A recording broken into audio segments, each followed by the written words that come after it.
उनका करना कहीं न कहीं खिसियानी बिल्ली खंभा नोचे के समान है। मंत्री बनने का काम किया, सरकार बनाने का काम किया, जो भ्रष्टाचार के आरोपों में लिप्त ही नहीं है, चार्जशीटेड है। पुत्र को कैद करता था, कभी पुत्र पिता को कैद करके राजा बन जाता था। वही स्थिति राष्ट्रीय जनता दल में बनी हुई। नमस्कार, आप देख रहे हैं न्यूज फॉर नेशन में आपके साथ अभिजीत सिंह। केंद्रीय गृह मंत्री अमित शाह फिर से बिहार दौरे पर आ रहे हैं। वहीं जनता दल यूनाइटेड ने तंज कसना शुरू कर दिया है। जनता दल यूनाइटेड के राष्ट्रीय अध्यक्ष ललन सिंह ने ट्वीट करके कहा है कि आप बिहार दौरे पर तो आ रहे हैं, लेकिन वहां का कितना विकास किया है ये भी देखिएगा। और उन्होंने कहा है कि यूपी में कितना विकास हुआ है ये भी देखिए और बिहार में कितना विकास किया है। आप तो खाली घूमने के लिए आते हैं। इसी पे बात करने के लिए हमारे साथ हैं पूर्व उप मुख्यमंत्री तारकेश्वर प्रसाद जी। सर, जनता दल यूनाइटेड ने तंज कसना शुरू कर दिया। वो कह रहे हैं कि आप घूमने के लिए सिर्फ आते हैं, विकास कितना हुआ वो देखिएगा। नहीं, देखिए, बिहार में तो जनता दल यूनाइटेड के साथ 2005 से हमारी सरकार रही है। बीच के एक डेढ़ वर्षों को छोड़ दिया जाए तो 2 महीना पहले तक हम सब एक साथ सरकार में काम किए हैं। और बिहार के विकास में भारतीय जनता पार्टी की एक बड़ी भूमिका रही है। हम सब मिलकर बिहार के विकास के पैमाने को आगे बढ़ाने का काम किया है। और जनता दल यूनाइटेड को तंज कसने का कोई अधिकार भी नहीं है।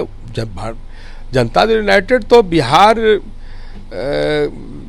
तक ही उसकी राजनीतिक गतिविधि सीमित है और उसकी अपने बूते कोई सरकार भी नहीं है।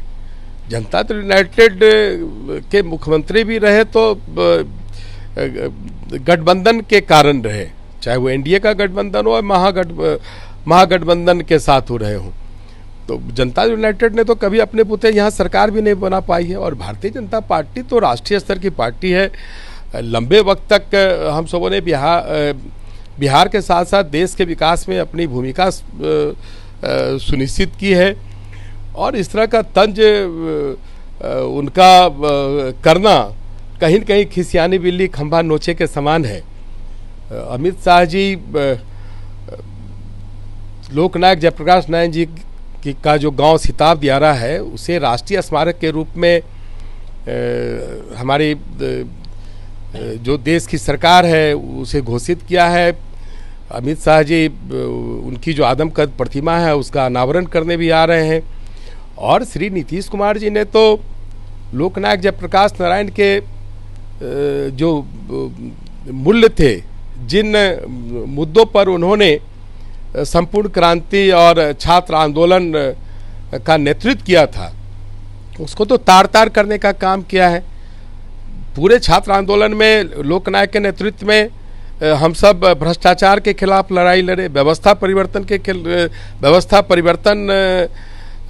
के लिए लड़ाई लड़े। लेकिन प्रधानमंत्री बनने के चक्कर में ऐसे दल के साथ उन्होंने मुख्यमंत्री बनने का काम किया, सरकार बनाने का काम किया, जो भ्रष्टाचार के आरोपों में लिप्त ही नहीं है, चार्जशीटेड है।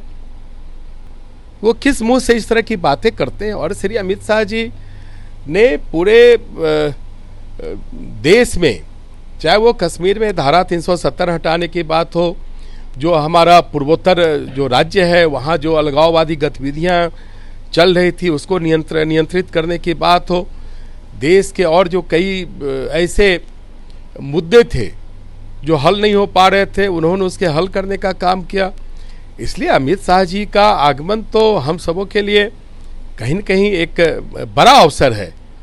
और श्री अमित शाह जी ने अपने गृह मंत्री के रूप में कहीं न कहीं पूरे देश को एक सफल गृह मंत्री के रूप में अपने को स्थापित करने का काम किया। इसको आप कैसे देख रहे हैं कि सर लालू यादव ने कहा है साफ तौर पर कि अपने जो बड़े नेता को सबको बोले हैं, किसी को कोई मीडिया में कोई बात नहीं बोलेगा, सिर्फ तेजस्वी प्रसाद बोलेंगे, मतलब कोई भी नेता मीडिया में कोई बात नहीं बोलेगा। देखिए, राष्ट्रीय जनता दल एक परिवारवादी पार्टी है और उसमें इतना अंतरकलह है। आप देख रहे हैं कि उनकी राष्ट्रीय कार्य समिति के बैठक में बिहार के जो अध्यक्ष हैं श्री जगदानंद सिंह जी नहीं गए। तेज प्रताप यादव जी जो उनके परिवार के सबसे बड़े पुत्र हैं वो अचानक बिगड़ते हुए बाहर निकले, कई प्रकार की टिप्पणियां की। इसलिए राष्ट्रीय जनता दल में कुछ अच्छा नहीं चल रहा है। वो तो जो पुराने ज़माने में जब राजतंत्र चलता था, परिवार में कभी पिता पुत्र को कैद करता था, कभी पुत्र पिता को कैद करके राजा बन जाता था, वही स्थिति राष्ट्रीय जनता दल में बनी हुई है। श्याम रजक ने कहा था कि हम दलित हैं इसलिए हमें इस तरह से किया जा रहा है, हम तो शुरू से पार्टी का नौकर रहे हैं, पार्टी के झंडा ढोए हैं, लेकिन हमको इस तरह से बोला गया है, बहुत अशोभनीय है। इसको आप कैसे देख रहे हैं? नहीं, देखिए, जिस प्रकार से श्री श्याम रजक जी के बयान को हम सबों ने टीवी की स्क्रीन पर देखा है, वो काफ़ी दलित समाज से आते हैं, लंबे अरसे से बिहार के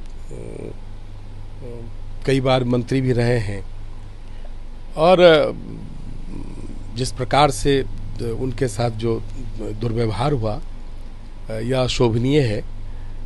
इस दुर्व्यवहार की हम निंदा भी करते हैं।